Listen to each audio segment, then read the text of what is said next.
Bonjour à tous, bienvenue sur Réflexion et Analyse. L'objectif de ma chaîne, c'est de proposer à chacun les clés de compréhension sur différents sujets en y incluant donc une vision spirituelle des choses pour aller en profondeur dans les sujets. Il me semble qu'aujourd'hui, on est en train d'assister à un moment historique où l'on voit donc deux blocs qui se combattent frontalement et de manière différente.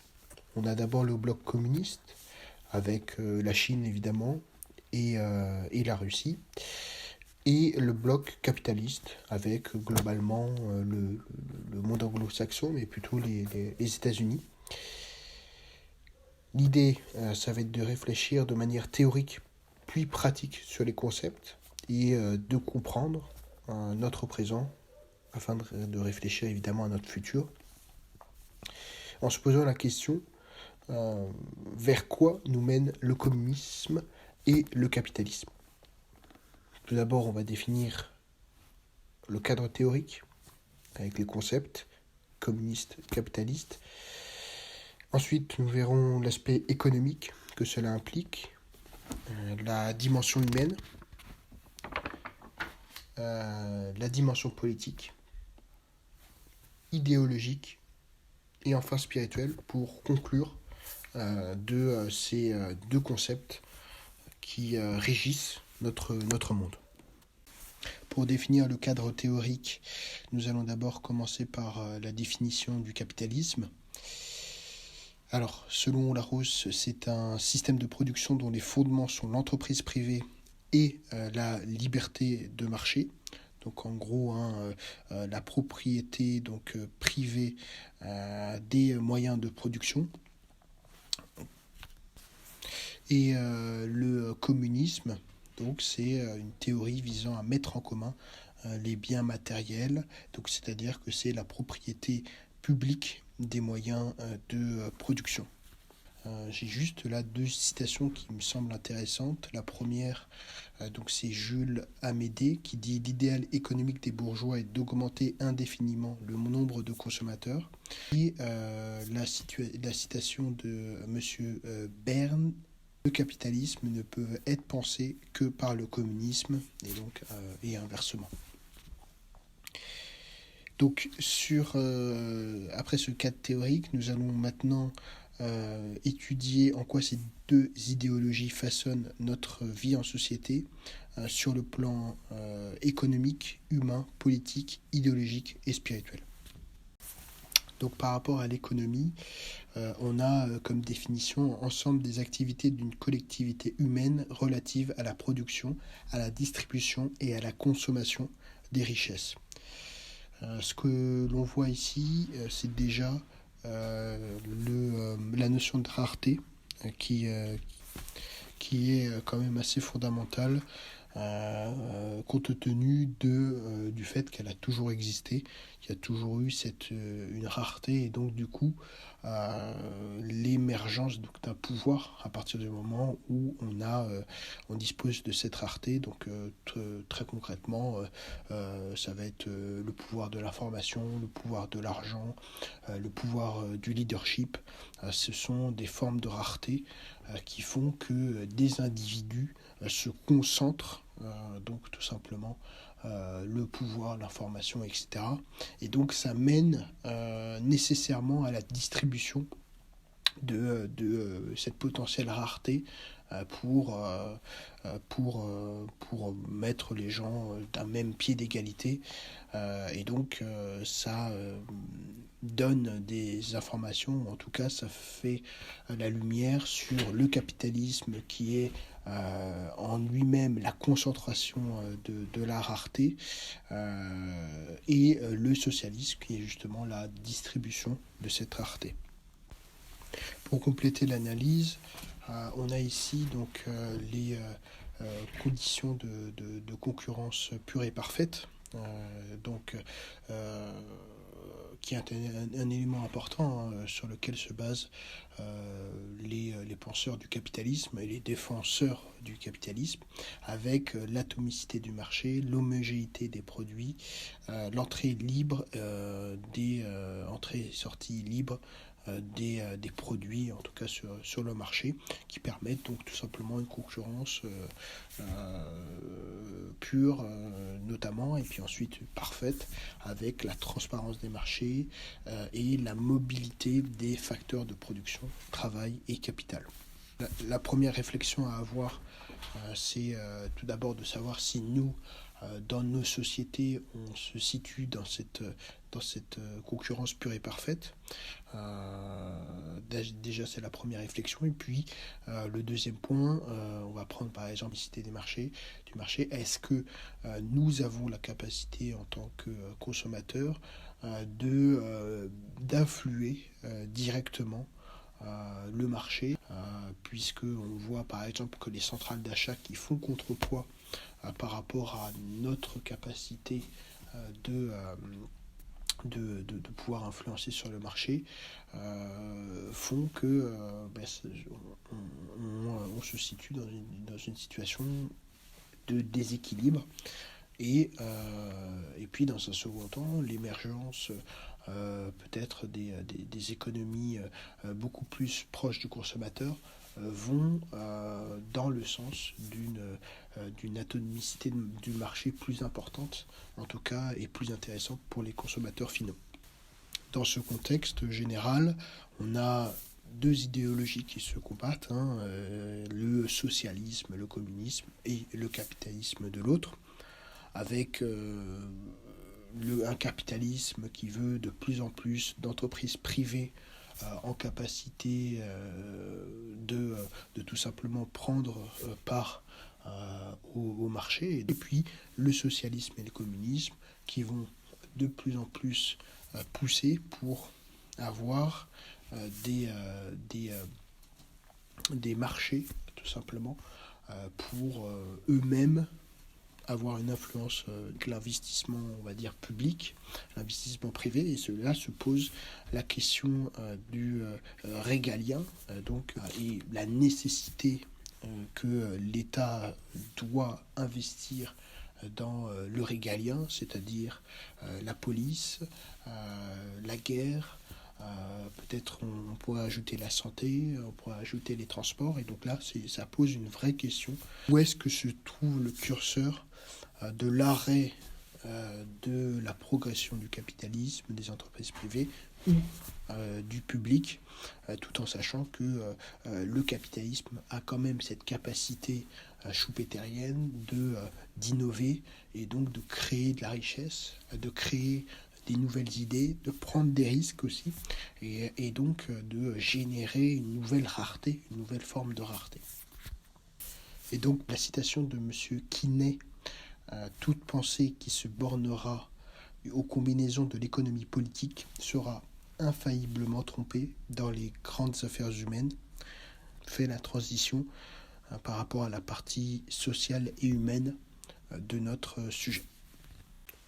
On a donc dans ce cadre théorique deux forces idéologiques qui s'entrechoquent, qui traduisent donc de flux financiers, humains, des flux idéologiques, politiques, qui mettent sous pression les deux idéologies dans leur fondement.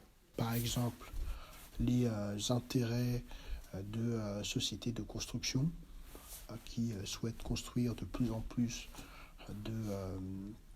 d'appartements, mais ils n'ont pas le droit nécessaire, par exemple, pour les construire.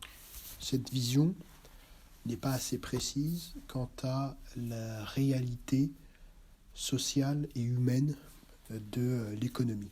Et c'est donc en cela que je vais définir dans un premier temps l'humain, le social et la morale. Tout d'abord, l'humain, c'est celui qui possède les caractéristiques spécifiques de l'homme en tant que représentant de son espèce, qui est composé d'hommes. Dans ce cadre, l'humain fait société. Et donc le social, c'est qui se rapporte à une société, à une collectivité humaine considérée comme une entité propre. L'organisation sociale ou les phénomènes sociaux. mais dans le cadre où, comme je disais tout à l'heure, il y a une notion de rareté et donc de concentration du pouvoir, il a été tout à fait légitime, on va dire, de définir des codes de bienséance, des codes qui permettent aux gens de vivre en société. Et donc là, la morale permet de définir ce cadre-là. Et donc on a plusieurs définitions, ensemble de règles de conduite considérées comme bonnes de façon absolue ou découlant d'une certaine conception de la vie. On pourra évidemment reparler de qu'est-ce que le bien, qu'est-ce que le mal. On l'a juste après. Science du bien et du mal, théorie des comportements humains en tant qu'ils sont régis par des principes éthiques. L'éthique qui est bien loin de la morale, tout de même, entre le bien et le mal et l'éthique. Donc on a par exemple le livre de Jean Cazeneuve, L'avenir de la morale, qui explique un petit peu plusieurs visions, on va dire, de la morale, et qui est assez intéressant. En tout cas, donc on a une nécessité chez l'homme qui se rassemblant en société de définir des règles morales, comme par exemple le tabou de l'inceste, ne pas tuer, ne pas voler, faire le bien. On a cette réalité en fait de l'homme. En revanche, toutes ces réalités-là vont à l'encontre de son bien-être, de son plaisir, on va dire, personnel. Donc sur le plan matériel, dans un premier temps, donc on a une forme de corruption interne du plaisir, du corps, la gourmandise, l'alcool. Et aussi au niveau immatériel, donc par exemple le pouvoir, l'argent, l'information. Et donc c'est une corruption de l'esprit. C'est là la différence avec les animaux. L'humain qui a la capacité donc de sortir de son propre moi. Dans ce cadre-là, les hommes instaurent donc des règles et aussi des institutions pour réguler le pouvoir, la réalité même de l'homme, et favoriser donc le socio-économique du fonctionnement de marché. On a donc la citation de général de Gaulle: le péché n'est pas intéressant, il n'y a de morale que celle qui dirige l'homme vers ce qu'il porte de plus grand. Et puis, citation d'André Gide: dès l'instant que j'eus compris que Dieu n'était pas encore, mais qu'il devenait, et qu'il dépendait de chacun de nous qu'il devint, la morale en moi fut restaurée. Alors, nous allons définir dans un premier temps qu'est-ce que la politique et quel est son lien entre le communisme et le capitalisme. On a plusieurs définitions du Larousse. Moi, j'ai pris ensemble des options prises collectivement ou individuellement par les gouvernants d'un État dans quelque domaine que s'exerce leur autorité. Alors, plusieurs choses à dire sur la politique, notamment en commençant par le communisme.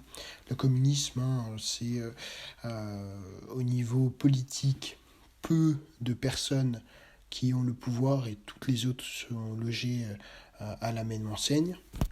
Et selon moi, c'est en réalité donc du capitalisme politique, donc la capacité des gouvernants à capitaliser, donc concentrer le pouvoir pour eux. Et le capitalisme, c'est plutôt une forme de politique économique, c'est-à-dire que c'est la capacité des entreprises privées, des flux financiers, des importants réseaux, d'influer directement sur le politique. Et donc ça, c'est le capitalisme en lui-même. Donc un rapport de force entre les deux idéologies dans un premier temps, puisque le communisme va capitaliser donc le pouvoir politique pour faire pression sur les intérêts privés, et le capitalisme, de plus en plus, lui, va dans l'autre sens, faire pression donc, sur les politiques pour diminuer leur pouvoir. Et concrètement, on a par exemple l'Union européenne, qui est donc un communisme politique, mais avec une idéologie économique capitaliste. Sur le terrain, ça donne une concentration des pouvoirs à Bruxelles et une libre circulation des biens, des capitaux et des choses. J'ai parlé tout à l'heure de la nécessité donc, de mettre en place des institutions qui font en sorte que le pouvoir humain, la soif de pouvoir humain, soit contrôlée, instituée, canalisée au sein d'institutions, notamment les institutions internationales, le FMI, l'Organisation mondiale du travail, etc., qui vont donner un certain nombre d'informations sur l'état général des pays, des gouvernements, des économies. On a aussi les réseaux de pouvoir, d'influence économique, tout type de réseaux qui ont donc, que ce soit pour le communisme ou le capitalisme, toute leur place, qui influencent non seulement donc, les États, les pays, les gouvernements, les institutions, les personnes, les entreprises, etc. Donc les réseaux, ça peut être vraiment de manière très diverse, et qui, de manière logique, traduisent tout simplement de la soif de pouvoir de l'homme, et donc la capacité de l'homme de s'organiser pour développer son pouvoir. Prenons en considération évidemment que tous les instituts, les organisations, etc. sont composés d'humains, donc reprennent les éléments que j'ai définis tout à l'heure par rapport à l'aspect matériel et immatériel, soit la capacité naturelle de l'homme à être détourné de son but premier.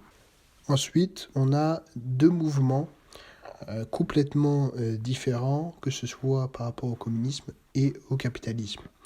Le premier mouvement par rapport au communisme, c'est d'aller de plus en plus vers une concentration et une augmentation du pouvoir administratif.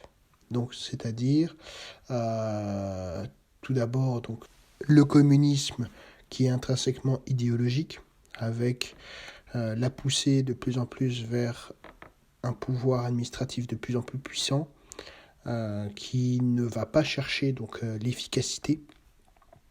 Très concrètement, donc on a par exemple en France de plus en plus d'administrations qui ne cherchent pas l'efficacité économique de notre pays, donc très, très difficile d'entreprendre en France par exemple. Et donc là, on a ce premier mouvement-là qui est décrit. Ensuite, au niveau du capitalisme, c'est plutôt des mouvements avec intérêt lucratif, donc il est aussi idéologique, mais pas pour les mêmes raisons, pas pour la pureté de l'idéologie ou du pouvoir, mais plus concrètement vers des intérêts donc, lucratifs. Par exemple, le mouvement qui se fait donc, à travers le temps, c'est l'augmentation des prix. On parlera évidemment des services publics, et donc une petite théorie, on va dire, des services publics, et une augmentation du pouvoir des entreprises privées face à l'État. Et donc ça, c'est le deuxième mouvement qui est important de constater par rapport à cette idéologie-là. On a concrètement des pays qui sont plus faibles en termes de PIB que la capacité de chiffre d'affaires ou de rentabilité que des grosses entreprises du type Google, Amazon, Facebook. On a donc la citation de Louis XIV, tout l'art de la politique est de servir des conjonctures. C'est une citation intéressante puisqu'on voit il y a cet aspect de conjoncture, donc de grands mouvements économiques, sociaux, qui sont décrits. Et donc, du coup, la politique, c'est justement d'arriver à voir ces conjonctures-là et à proposer donc des mesures, des politiques, des mouvements adaptés à ces conjonctures-là. Nous avons vu donc plusieurs éléments par rapport au communisme et au capitalisme dans la politique. Ce qu'on constate donc, c'est que ces idées-là conditionnent donc les actions politiques des responsables en charge. Et donc c'est un élément qui est important de regarder pour avoir une idée de ce que potentiellement nos dirigeants peuvent avoir comme idéologie derrière. Par rapport à l'idéologie, on a dans un premier temps donc une définition encore une fois de Larousse avec un ensemble des représentations dans lesquelles les hommes vivent leur rapport à leurs conditions d'existence. Ce qui m'a intéressé, donc, c'est l'utilisation du mot représentation, qui traduit donc déjà de la vision du peuple, on va dire, de la personne lambda qui va se représenter les politiques comme étant des personnes objectives, pragmatiques, etc. En réalité, c'est à nous, c'est au peuple, aux gens qui sont pas les élites de réfléchir de manière pragmatique sur la réalité du pouvoir et dans ce cas-là aussi de comprendre un certain nombre de choses qui sont induites, qui sont cachées du pouvoir. Et donc nécessairement des rapports de force qui sont liés tout simplement à l'exercice du pouvoir. On l'a vu bien évidemment récemment avec l'industrie pharmaceutique. Au niveau précisément des idéologies, au niveau du communisme, on a donc une idéologie de tout le monde logé à la même enseigne. On avait évidemment l'exemple de l'Union soviétique avec tout le monde qui était pauvre et quelques personnes qui avaient le pouvoir et qui étaient donc très très très très riches, ce qui contrebalançait évidemment au niveau des inégalités. Et à l'inverse, le capitalisme, ce sont donc les plus puissants, les plus riches qui ont le pouvoir et aussi la possibilité pour quelques opportunistes de augmenter et de monter les échelons. Ça, c'est un élément qui est important dans le capitalisme. Pour aller plus loin, on a donc à la fois donc par la collectivisation des biens, etc., la possibilité à chacun, au plus faible, à toute personne, tout simplement, de disposer de nourriture, de biens, etc. Et le capitalisme, c'est plutôt à ceux qui sont donc riches, qui sont puissants, qui ont eu la possibilité d'exercer leur influence, qui vont s'accaparer tout simplement les richesses, comme on le voit aujourd'hui dans notre monde. Ce qu'il est important de noter, c'est qu'on a besoin, je pense, dans notre monde à la fois de protéger les plus faibles, mais à la fois aussi de donner la possibilité à ceux qui veulent réussir et surtout d'inciter les gens à vouloir travailler, de vouloir réussir, d'utiliser donc les deux essences des deux modèles. C'est un élément qui, je pense, est intéressant. On a vu dans un premier temps donc le lien entre le socio et l'économique et le politico-idéologique, on va dire. Et maintenant, donc, nous travaillons la partie spirituelle. Le spirituel, donc, c'est qui est de la nature de l'esprit considéré comme une réalité distinctive de la matière. On retrouve donc la partie donc, sur l'humain et la spiritualité, ce qui concerne la doctrine ou la vie centrée sur Dieu et les choses spirituelles. On retrouve aussi qualité de ce qui est esprit de ce qui est dégagé de toute matérialité. On peut prendre l'exemple par exemple de l'Église, donc qui est une institution. Elle a eu donc un pouvoir extrêmement puissant dans l'histoire et on a constaté donc des défaillances des hommes sur un grand nombre d'institutions. Selon les différentes définitions, on a bien une distinction entre le matériel et l'immatériel. Donc l'immatériel, c'est la spiritualité. Et donc on a à la fois peut-être le matériel qui va influencer l'immatériel et inversement. Donc par exemple, quelqu'un qui est plutôt porté vers la haine va matériellement se renforcer peut-être au niveau de sa dureté, de ses muscles, etc. Inversement, on pourrait avoir une personne qui est plutôt faible, chétif, va développer un certain nombre de compétences immatérielles, sensibilité par exemple. Donc on a un lien entre l'immatériel et le matériel. Et dans le cadre spirituel notamment, on a une réalité immatérielle de la foi, la charité, l'espérance, donc qui sont des valeurs chrétiennes, qui doivent être traduites de manière matérielle. Donc l'idée c'est par exemple d'instaurer l'institution par exemple de l'Église, de l'Eucharistie, enfin il y a plusieurs éléments, mais en particulier on va s'intéresser au sujet notamment l'institution de l'Église. Et qui est soumise à la réalité humaine. L'idée, c'est évidemment de regarder tous ces éléments-là. On voit par exemple la réalité dans le passé de la puissance de l'Église, la puissance politique, militaire, financière de l'Église, qui ne correspondait pas à la réalité immatérielle qu'elle devait défendre. Donc ça, c'est assez compréhensible de ce point de vue, notamment par le fait, évidemment, d'avoir un pouvoir sur les âmes, une responsabilité, une charge d'âme, on appelle ça, notamment, plus il y a de personnes, évidemment, qui suivent la doctrine de l'Église, plus il y aura de personnes qui seront à même de combattre leur propre intériorité. On a donc ce constat de la réalité humaine sur le plan spirituel et sur le plan, je dirais, idéologico-spirituel.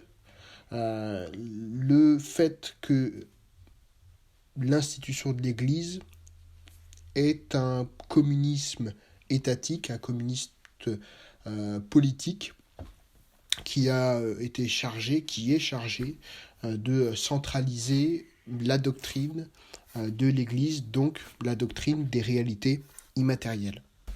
On a par rapport au sujet un capitalisme politique de l'institution de l'Église et une idéologie socialisme du christianisme. Nous avons donc vu que l'Église, malgré le fait qu'elle soit portée vers le spirituel, une doctrine de plus en plus spirituelle, donc de plus en plus immatérielle, détient en elle-même une réalité humaine. Et donc, nous allons réfléchir évidemment sur le cas de Jésus, qui lui a pris chair dans une réalité matérielle. En revanche, il a en lui proposé une doctrine immatérielle, puisque, évidemment, en tant que chrétien, Jésus est Dieu. On va essayer de voir si il propose une réponse sur cette réalité matérielle que chaque homme doit combattre. Et nous donner une réponse sur le capitalisme et le communisme. Tout d'abord, ce qu'il faut savoir évidemment, c'est que Jésus était considéré à son époque comme un révolutionnaire, c'est-à-dire que c'était une personne qui avait des idées complètement contraires au pouvoir établi.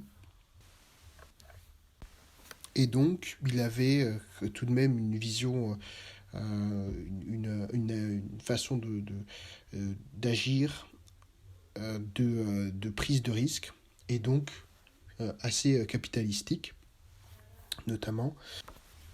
Notamment en disant rendez à César ce qui est à César et à Dieu ce qui est à Dieu, c'est-à-dire qu'il y avait une réelle pensée de distinguer la réalité des hommes et la réalité de Dieu, notamment sur le sujet de la monnaie. Ensuite, au niveau du capitalisme, on voit que le déroulement politique du combat de Jésus, c'est qu'il a été à la fois un entrepreneur, puisque il a demandé évidemment à ses apôtres de prendre des risques, de laisser tout ce qu'ils avaient pour le suivre. Donc il y a un côté assez entrepreneur.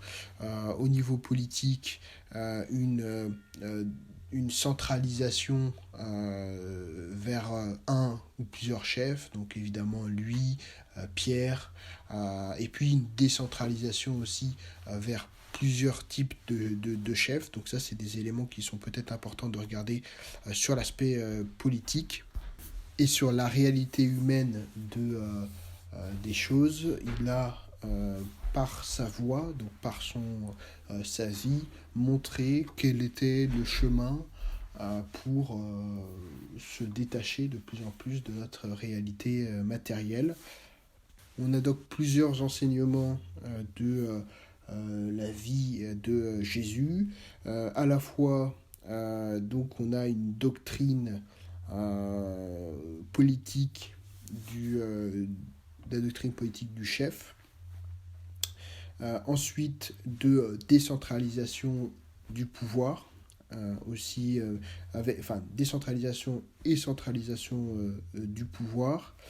L'aspect de la vérité, de la transparence de ces actions, donc des institutions qui sont ouvertes, des enseignements qui sont ouverts à tous, et donc ça contre le fonctionnement des réseaux qui sont en place dans notre monde.